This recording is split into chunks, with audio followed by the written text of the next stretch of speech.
Vous êtes de retour à l'étrange programme. Nous recevons maintenant Alexia Soton qui vient nous parler du reportage qu'elle a fait pour nous cette semaine. Alors, Alexia, bonjour. Bonjour Jason. Sur quoi porte ton reportage cette semaine? Alors, on s'est rendu à Ahuntsic pour une conférence sur la science-fiction et le fantastique québécois à la librairie Monet où Pierre-Alexandre Bonin nous a accueillis. OK. Le très érudit. Ça, c'est un des libraires de Oui. l'endroit, c'est ça? Oui, c'est un libraire de la place qui a animé la conférence où en fait 4 auteurs québécois présentaient leur approche en fait par rapport à la science-fiction québécoise. À ces genres.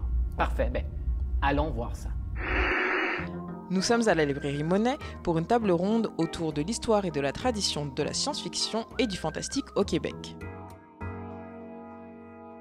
En tant que librairie indépendante, quel est le mandat de la librairie? C'est à la base de promouvoir la librairie, plus spécifiquement la littérature en fait, de promouvoir le livre, la littérature québécoise particulièrement. Donc, dans chacune des sections, on a une bonne représentativité de la littérature québécoise aussi. Évidemment, notre mandat premier, c'est d'être les passeurs, les transmetteurs de culture. Donc, c'est très, très important pour nous là, d'avoir une expertise à ce niveau-là. Par exemple, en jeunesse, on a 95% environ du fonds disponible en littérature québécoise. On a une bonne sélection en SFFQ, donc science-fiction fantastique québécois. Même chose du côté du polar. Pour vous, c'est important que ce genre d'événement ait lieu? Ben oui, c'est sûr. Parce que plus on en parle, plus on a envie d'y goûter. Puis quand on y goûte, la plupart du temps, on reste. Parce que la science-fiction, le fantastique, au Québec et ailleurs, c'est vraiment une littérature qui accroche par le cœur, qui accroche par l'imaginaire. Puis une fois qu'on a goûté à ça, la plupart du temps, on retourne pas à autre chose. Quelle place occupe la littérature de l'imaginaire pour les jeunes?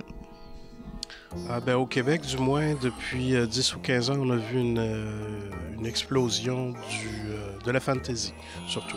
Fantasy, fantastique, mais surtout fantasy.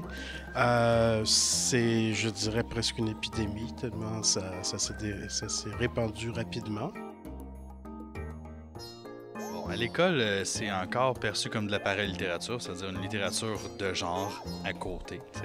Mais on travaille de plus en plus, entre autres au collège, à amener à faire comprendre que la paralittérature, c'est aussi un outil de communication avec le plus grand, dans le fond, le plus grand bassin de lecteurs possible. C'est à travers ça qu'on réussit à passer des messages, à critiquer à quel point, à critiquer certains aspects de la société ou quoi que ce soit.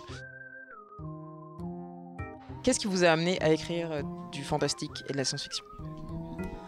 Au départ, j'ai commencé à écrire autre chose, des nouvelles pour la plupart, et on dirait que je bifurquais toujours dans le sens de ce qui n'existait pas. Et j'ai fini par comprendre un petit peu ça venait d'où. Quand j'étais adolescente, j'ai lu pratiquement que du Stephen King. J'ai allumé là-dessus et je me suis rendu compte que tout ce qui existait, je m'ennuyais. Et tout ce qui n'existait pas, ce qui était la science-fiction, fantasy, fantastique, c'était vers ça que je tendais naturellement. Alors, quand je suis arrivée dans le milieu de la science-fiction, fantasy, fantastique, c'est vers ça que je me suis dirigée naturellement. D'autres conférences sont prévues dans le courant de l'année à la librairie Monet. Visitez tout simplement le site librairiemonet.com pour plus d'informations.